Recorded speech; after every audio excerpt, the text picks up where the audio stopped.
Even the world's most valuable public company, Apple, is not immune from the effects of the coronavirus. Apple suppliers in China have had to shut down facilities, forcing CEO Tim Cook to push back the timeline for reopening factories outside of Wuhan, China, from the end of January to February 10th. We know that some larger companies that have presence there have actually temporarily closed some of those locations in specific cities. We know that supply chains are being disrupted right now, so it is a big challenge. LEROE-MUNOZ's Silicon Valley Leadership Group represents 350 companies in Silicon Valley, including such tech giants as Apple, Google, and Microsoft. Another member, Facebook, was the first major U.S. company to tell its employees to avoid travel to China. It's not alone. Things like restricting travel for American or Western employees to China itself and or the surrounding region around China.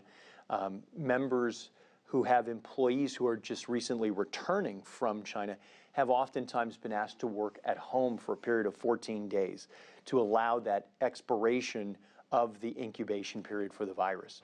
The auto industry is being hit hard. A Tesla VP said on microblogging site Weibo that its Model 3 deliveries in China will be delayed. The world's largest auto supplier, Bosch, has temporarily closed 2 plants in Wuhan.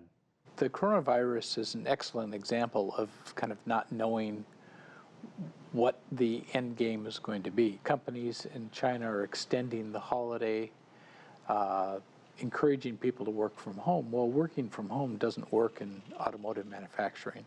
It's a deal breaker. Hyundai has even suspended production in South Korea due to the supply chain disruption in China. If you're waiting for your daily shipment of parts and the plant that's producing them is shut down, you may have to shut down the entire assembly line.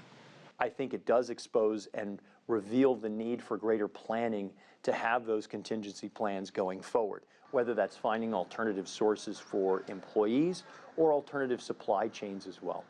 LEROE-MUNOZ points out that much of the innovation that happens in Silicon Valley is derived from work that takes place in other countries like China.